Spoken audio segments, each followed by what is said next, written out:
Dito yan sa kaliwa natin yung location ng East Avenue Station dito sa Viluna Road.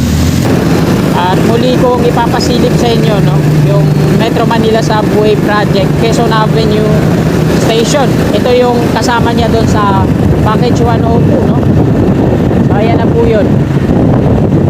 Yung progress po dito. Ayan, ginagamit nila yung core drilling rig. Heavy equipment na dito, talagang tuloy-tuloy na. Meron silang mga bus dito, di ko alam kung shuttle to or yung pamamasada. Yung kulay orange na bus ng Soler.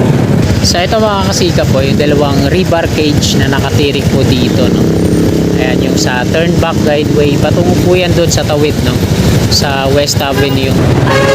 Ayan, pakita ko sa inyo yung north edge sa station ng MRT7. So ito yon yung binubuo dito. At kakanan po tayo dito sa Senator Miriam Defensor Santiago Avenue. So ang gumagawa pala dito ay Makati Development Corporation. So ito yun yung nire-request ni Sir. Vertis North na kasi yan dun sa may pakanan. Bossing, ilang palapag na yung ginagawa sa taas? Liberty yan. Ilang palapag na to? 14 ha? Salamat sir ha. So ayan, sabi ng worker dito 40 na palapag na daw po yan hanggang dun sa pinakatuktok. Liberty daw to, Sinimulan ko to, walang naniniwala sa paligid ko. Yan, magandang hapon Luzon, Visayas at Mindanao at maging sa mga kababayan natin dyan sa abroad, mga OFW. Sa lahat po ng mga kasikap natin, napauwi na rin ngayon. Yan, magandang hapon po sa inyong lahat. Nandito po tayo ngayon sa kabahan ng Viluna Road. Palabas po yan dun sa East Avenue sa unahan.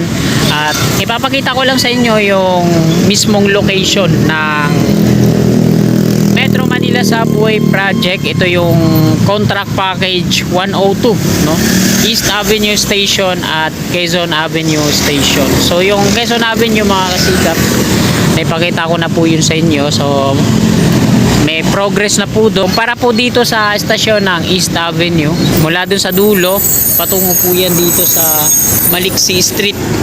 Yan, sa may poste ng NGCP yung boundary niyan. Ito yung bahay na to, yung malaking bahay dito sa kanto. Ayan, may mga sticker po yan kulay pink, green. Ayan yung palatandaan dito sa may Maliksi Street. Patungo yan doon.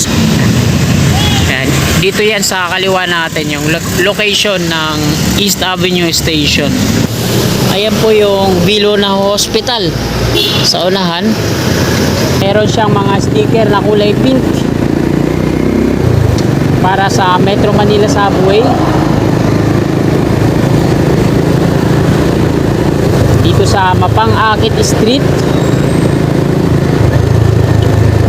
Ayan, abandonado na rin yung bahay na yan dyan sa kasi ito yung emission dito, Matatag Street. Ito yung mga matatamaan niya. Pati yung emission dyan ako nagpa-emission ng motor ko. Demolish yan, pati itong gasolinahan na to, clean fuel. Kasi ito dito sa may bakante na to.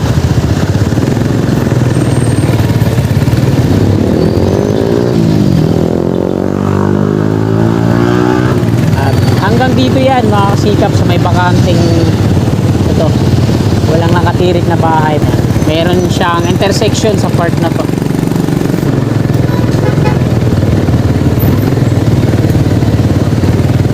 Malakas Street.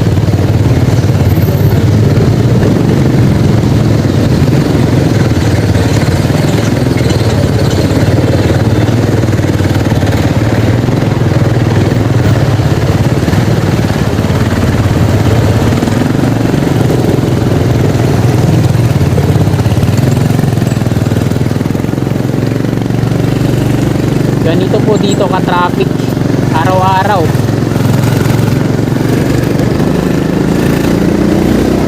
So dyan sa may stoplight ay na po yung East Avenue, Pakadaan papuntang Commonwealth Circle. Tapos pakaliwa naman patungong South Timog. Yan, sa may GMA Kamuning flyover dun sa unahan. Diretso tayo doon sa may ano naman, Quezon Avenue Station. Ito yung kasama niya sa package 102.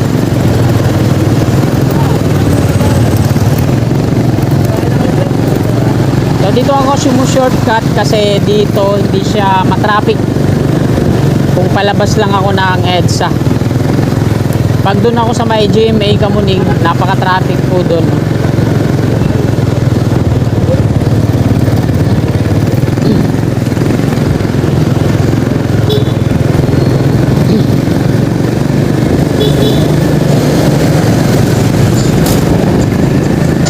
So ngayon pala mga kasikap ay araw po ng Miyerkules, ikalabinsyam na po ng Hunyo taong 2024 at alas 5:30 na ng hapon. Ito yung mga bus na patungong Fairview. So dito na sila pumipila, no? Wala na sila doon sa may GMA Kamuning kasi nagdudulot po sila ng matinding traffic. Kaya sa mga kababayan natin na nakapanood na ito at sumasakay po kayo dito, no? O sasakay pa lang, dito po yung pila ng mga bus po. Wala na po sila dito sa kaliwa sa may GMA Kamuning.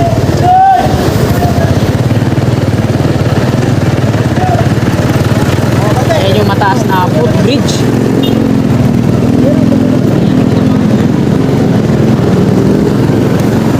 At nasa EDSA na po tayo. So, dito sa EDSA northbound, medyo hindi siya ganong matraffic kahit rush hour. Hindi kagaya ng dati, no? Kasi epekto po yan dito sa ginagawa nilang rehabilitasyon, no? Dito sa ilalim ng Quezon Avenue flyover at doon sa GMA Kamuning flyover yung nire-rehab nila, no? At nandito na tayo sa MRT 3 Quezon Avenue Station at P2P bus station din naman. Sentry Station sa kanan natin at yung hypermarket.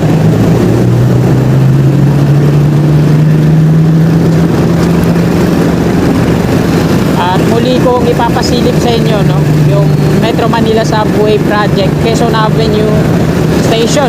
Ito yung kasama niya doon sa package 102, no? So ayan na po yun. Yung progress po dito. Ayan, ginagamit nila yung core drilling rig. Dami mga heavy equipment na dito, no? Talagang solido na yung progreso, tuloy-tuloy na. Abida Towers. So sarap sana kung meron tayong drone para hindi tayo yung update natin talagang naipapakita ko sa inyo na maayos.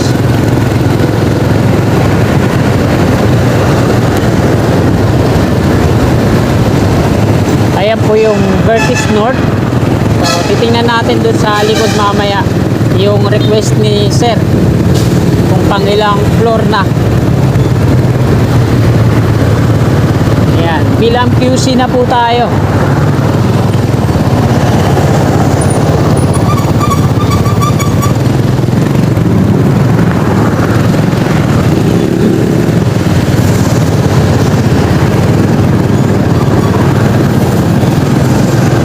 Pagdating dito sa may Soler, ito lang yung part na medyo nagkaka-traffic na dito. Ayan, bukas po yung billboard ngayon ng Soler.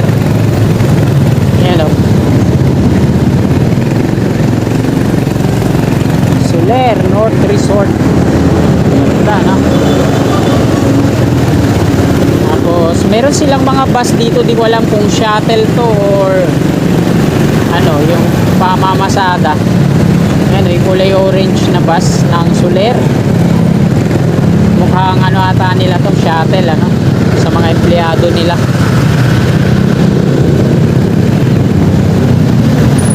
Ganda ng building ng Soler.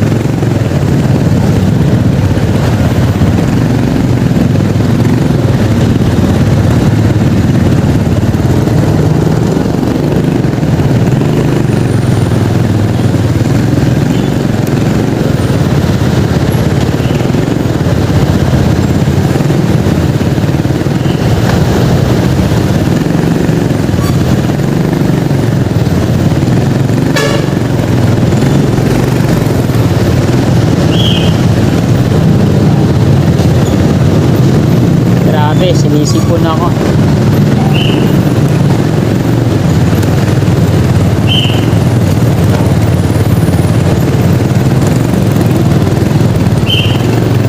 Ito yung viaduct ng MRT3 galing dito sa kanan. Ito yung turn back guideway nila yan. Nasa landmark Trinoma na po tayo.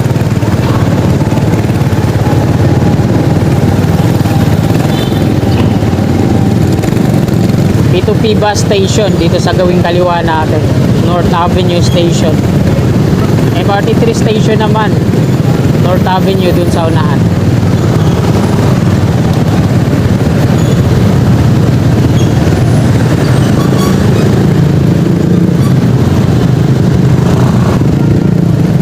Ito yung sakayan ng mga SUV at mga e-jeep sa ating gawing kanan patungong Sapang Palay at Novaliches.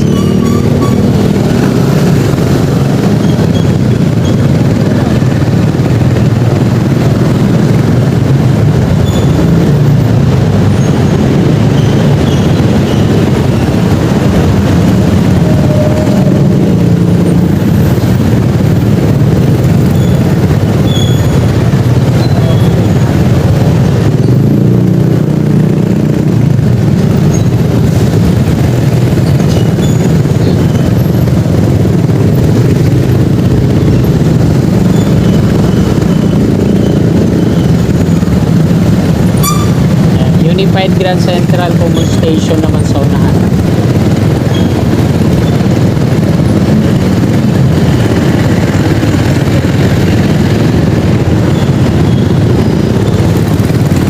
Nasa ilalim na po tayo ng Unified Grand Central Common Station.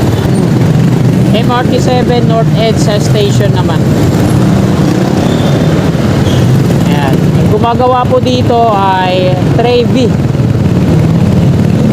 Ito, meron na silang dalawang rebar cage na nakatirik dito, no? Yung sasalo dito sa likod patungo na yan sa West Avenue turnback guideway. Ayan, no? Lalaking mga rebar cage. At ito naman yung magiging viaduct ng MRT7 hanggang dyan, stasyon. So ito mga kasika po, yung dalawang rebar cage na nakatirik po dito, no? Ayan, yung sa turnback guideway, patungo po yan doon sa tawid, no? Sa West Avenue. So doon sa West Avenue, dalawa din yung rebar cage na gagawin nila doon. At nandito tayo sa SM North EDSA. Yung Unified Grand Central Common Station naman, na ito yung construction, no? BF Corporation yung gumagawa dyan, yung kulay pink. Patungo yan doon sa harapan ng SM Annex.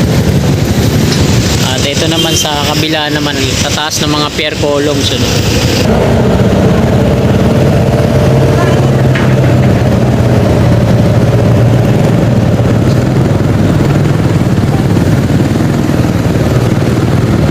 Yan.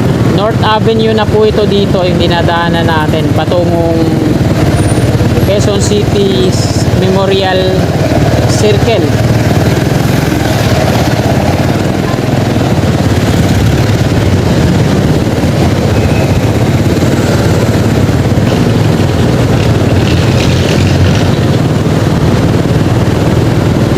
Ito po yung North EDSA Station sa unahan. So, buo na yung mga steel frame structure niya, no? Para sa estasyon. Tapos yung mga elevated walkway tungo dun sa landmark Trinoma, SM North EDSA. So, kabit-kabit na siya dito, ano?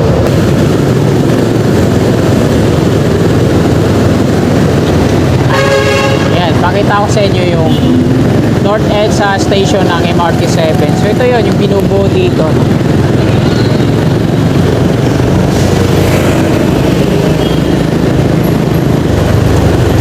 Ang mga materyales na ginamit nila dito is puro bakal. Ang mga konkreto lang yung mga pier columns at yung mga pedestal.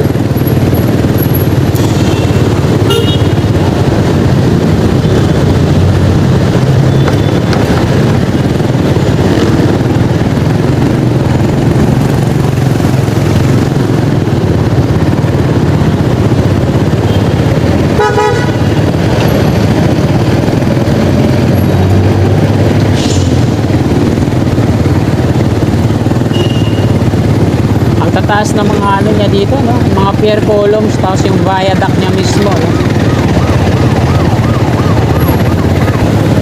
Mindanao Avenue na yan pakaliwa. Tapos yung North Avenue Station ng Metro Manila Subway. Ayun yung North Avenue Station ng Metro Manila Subway, no?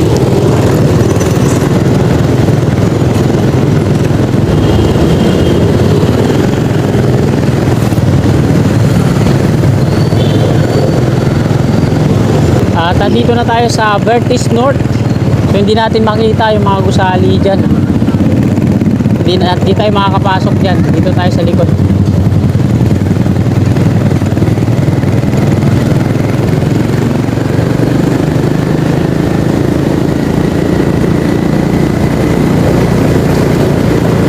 At kakanan po tayo dito sa Senator Miriam Defensor Santiago Avenue.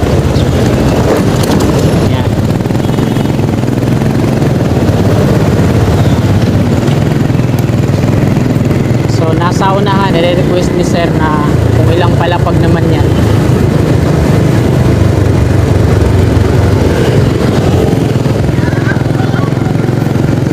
Mukhang mapapalaban tayo ng bilangan, no?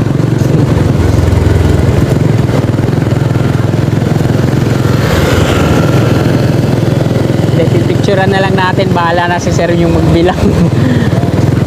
Kasi pare-parehas yung ano, yung bintana, tapos hanggang dun sa pinakatugtog, mahirapan tayo bilangin yan.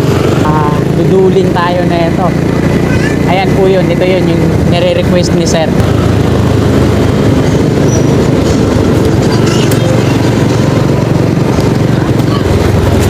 Dami mga bata dito, no?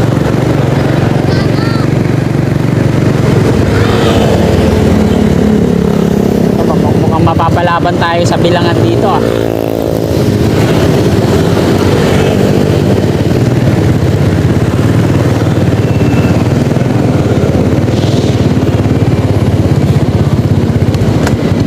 So ito yun yung nire-request ni sir. Vertis North na kasi yan dun, oh, sa may pakanan. So try natin, bilangin natin kung ilang palapag na to. Mula dito sa ano, sa may glass na window, 1, 2, 3, 4, 5, 6, 7, 8, 9, 10, 11, 12, 13, 14, 15, 16, 17, 18, 19, 20, 21, 22, 23, 24, 25, 26, 27, 28, 29, 30, 31, 32, 33. Bossing, ilang palapag na yung ginagawa sa taas? Liberty yan. Ilang palapag na to? 14, ha? Salamat, sir, ha?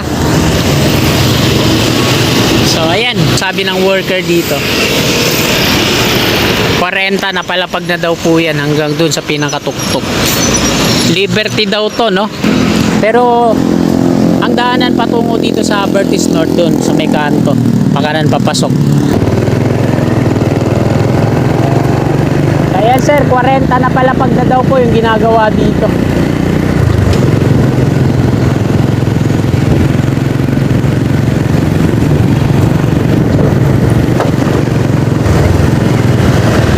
Ito yung kanto na to, patungo dito sa kanan. Ayan yung Vertis North. Dito tayo dumaan.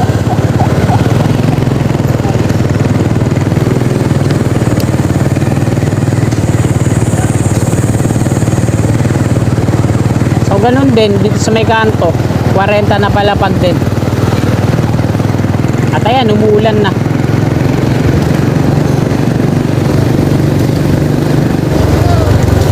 Yun, wala, biglang lumakas. So, tayo na ang Vertis North.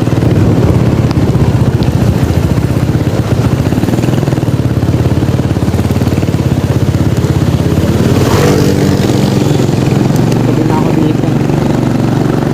Palabas ng EDSA. Ganda dito, oh. Tataas ng mga kubo. Kubo. Taas ng mga condominium dito, no? Abida Towers, Sola. Ayan yung Metro Manila Subway, oh.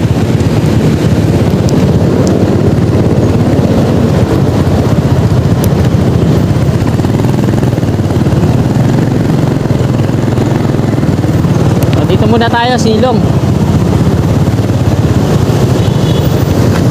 So ayan mga kasikap, nabutan na tayo ng ulan. Silong muna tayo dito, no? Ayan yung Metro Manila Subway, Quezon Avenue Station, Package 102, ayan sa unahan natin.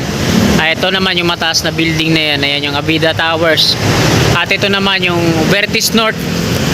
Ayan, napakatataas, no? Landmark Trinoma naman yan dun sa unahan, no? Ayan yung Soler. Kasi ito yung P2P bus station, Pilam QC. So operational na yan, eh. At may elevator po yan dito sa kanan, gitna at dun sa kabila. EDSA na po ito, northbound. Southbound sa kabila. Viaduct ng MRT3 at ayan yung Quezon Avenue flyover. So hanggang dito na lang mga kasikap tong video na to. Marami pong salamat sa patuloy niyong suporta kay Kasikap Channel. At bago niyo po sana lisanin tong video na to, sana palike po. At sa mga kasikap natin na naabot ng video na to na hindi pa po nakakapag-subscribe, i-click lamang po natin yung subscribe button dyan sa baba sa gawing kanan at yung katabi niyang bell. Bell all po natin para always na mano-notify po tayo sa aking mga bagong upload. At huwag nyo rin po sana kalimutang i-follow ang aking Facebook page sa Facebook. Ayan, Kasikap Moto Vlog. Ayan. Maraming salamat. Magandang hapon. God bless po sa ating lahat. Sulatan ko lahat ng mga